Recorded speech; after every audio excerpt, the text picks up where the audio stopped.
we're doing a photo shoot with next year's skis.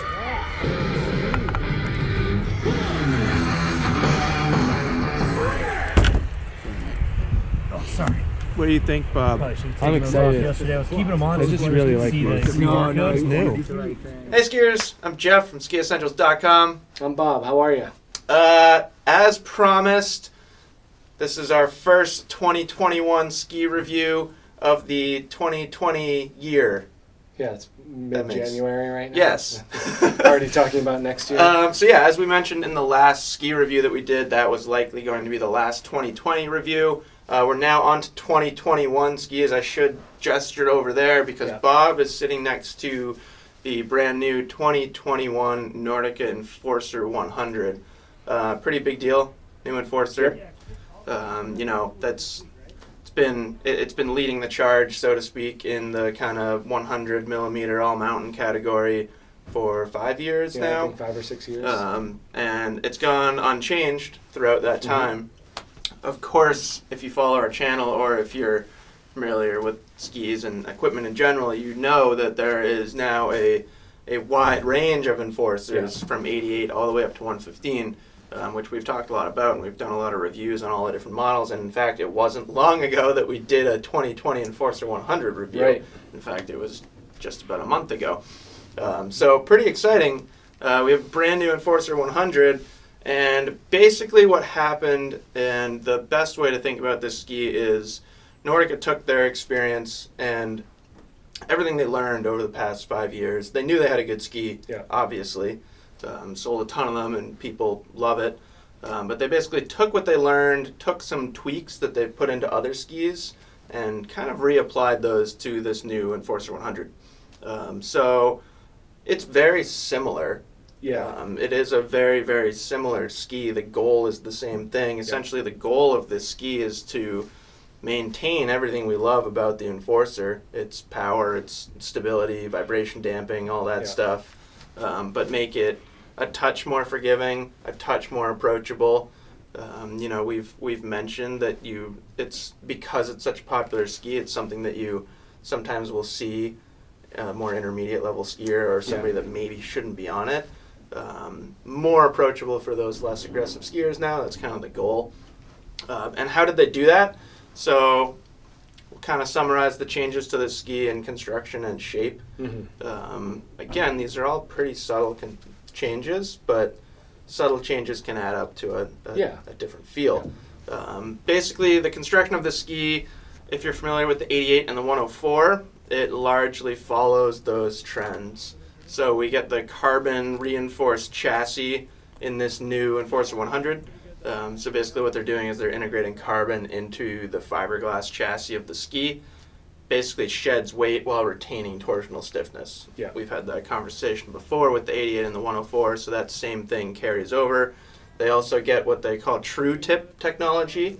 So instead of ABS plastic extending into the tip, the wood core itself goes further into the tip. So it sheds weight, and it also kind of increases torsional stiffness in the very ends of the ski. But importantly, it makes it a lighter swing weight. And it's really only in the, it's even past the start of the bend. Yeah, it's exactly. really the top little bit that you can see that thinner tip shape in there. But felt great in the 88, felt great in the 104, so excited to see it carry over to this. And then the other change to construction, and this is something that, if you're looking through Nordica's catalog, you're not going to see this called out as much as either of those two things. It's now a micro block wood core instead of a macro block wood core. So very often wood cores in a ski are a bunch of vertical strips of wood laminated all together. Essentially, the wood in this ski is now thinner. Each of those segments of wood is thinner.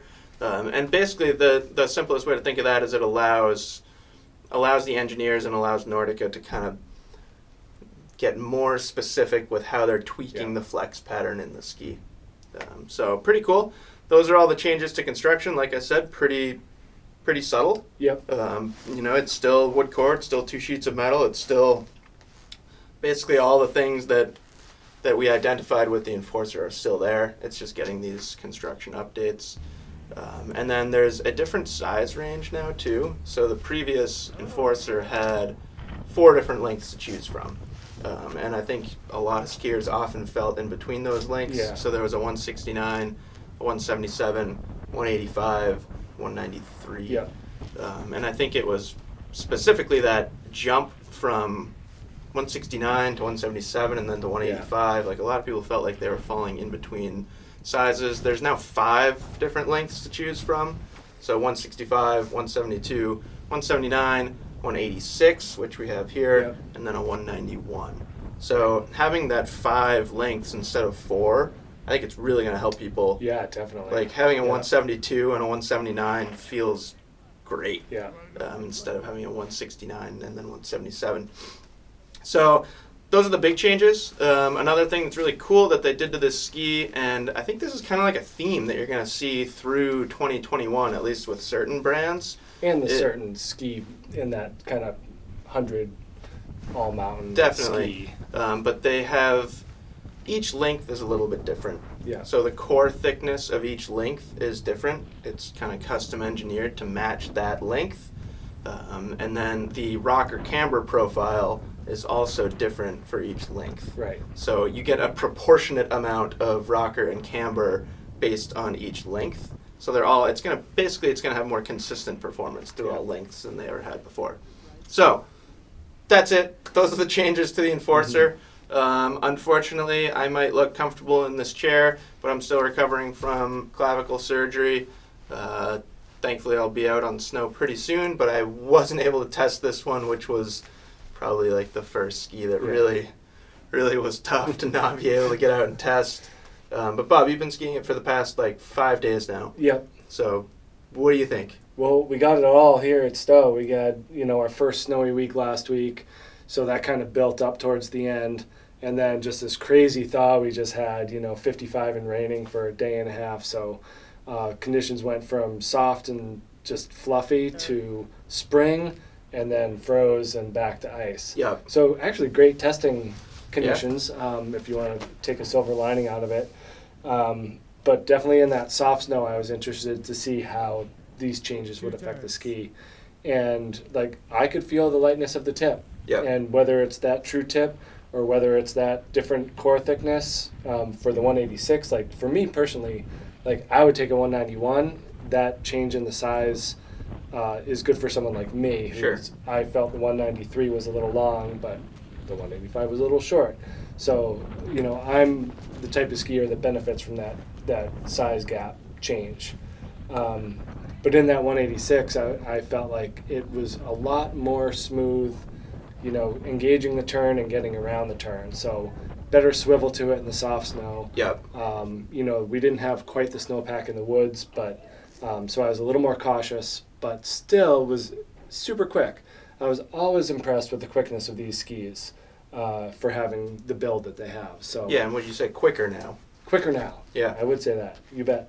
I think that was, after you guys came back from, we had a media shoot day with Nordica, so a lot of people skied on that day, Yeah. and I would say that was a consistent theme among people that I talked to. Yeah.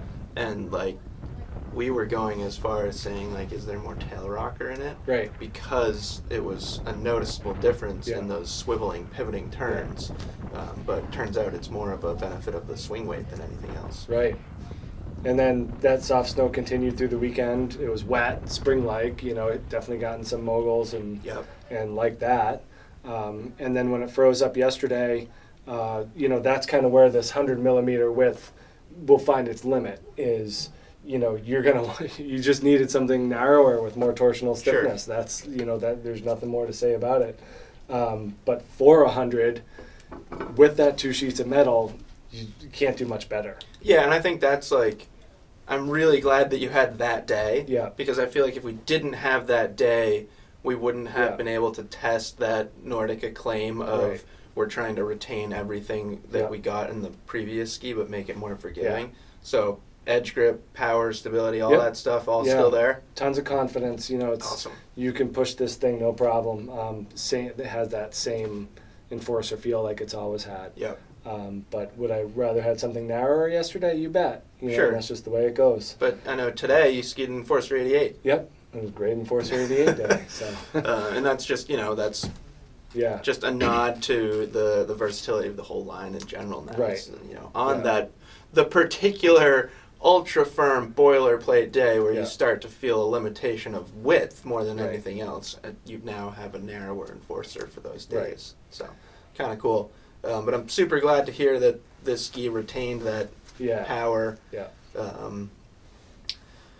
I would say anybody that was hoping for a drastically different Enforcer, I don't know if anybody was hoping for a drastically different Enforcer. I don't think so. It's not drastically different, but from the sounds of it and from everyone that I've talked to that skied it, the changes are, I'd say, significant in the fact that you can feel them. yeah.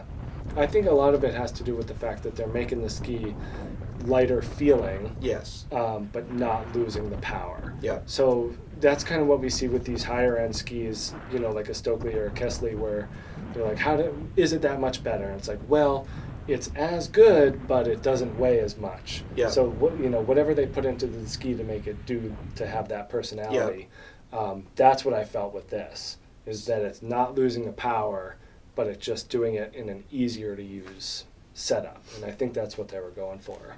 Awesome. So kudos to Nordica. Yeah, definitely. Great ski. I would say we kind of expected to see some of those construction changes, but it's really cool to see the actual ski in our hand, see that length breakdown difference. I'm really excited to see that. I think you guys will be too. Just a great ski. I'll also note that there's a new 94. Yep. We don't have it up here today. So the Enforcer 93 is going away for 2021, being replaced with an Enforcer 94. I'm not going to get too in-depth with that right now because we will have a review of that ski. But easiest way to think about it is there are more differences between the 94 and the previous 93 than this 100 and the previous 100. Yeah. That's how I'm thinking of it. That's how Nordica is thinking of it. Santa Ana line is totally revamped. Yep. They all get new core construction, basically new construction. There's new molds in that line too, so that's really exciting to see. And this isn't a Nordica product, but I think we'll mention it since it's our first 2021 product review. That's a new Griffin demo binding. Yeah, easier to step in. Yep. So new Griffin demo binding. There's also a new Griffin consumer binding for next year, which is cool. It's going to be kind of interesting to talk about that and really test the changes in that binding. And we'll have a Griffin review as well. Easier step in. The toe is a little bit different. It looks cool. It's like Millennium Falcon inspired, kind of Star Wars theme to it. Yes. I like how it looks. Millennium Falcon shaped toe piece is the new trend, I guess. Yep. So that's it. New Enforcer 100. I think we covered just about everything about it, but let us know if you have any questions. As always, Bob, anything to add before we're done? I would say we'll get less questions on sizing. Yeah. So that's a good thing. I think people are going to be able to kind of hone in on a size. So that's a better. No, I think that's a huge. An upgrade. It's it's a small minor change to a ski, but going from 4 available lengths to 5 available lengths is awesome. Even if it's just a mental thing. Yeah, exactly. If you're more confident making a buying decision, it just makes you feel better. Yep. So that's it. Next week we'll be down at Pico in Vermont. It's an industry demo, so we'll have a chance to get on all sorts of different stuff. We've got some 2021 Vocal skis that we're waiting to share with you. Speaking of which, Vocal Ski Happy starts tomorrow, so check that out. We'll see you guys on the slopes. See ya. It was the 93. 98. And you're on that 104, huh? Cool. Same spot as yesterday? Okay. Hold on, you're gonna be on the left side below the waterfall? No, just this. Yeah, this first Where pit. she's been every day. Yes. He hasn't been here. Oh yeah, sorry. Yep. Follow someone.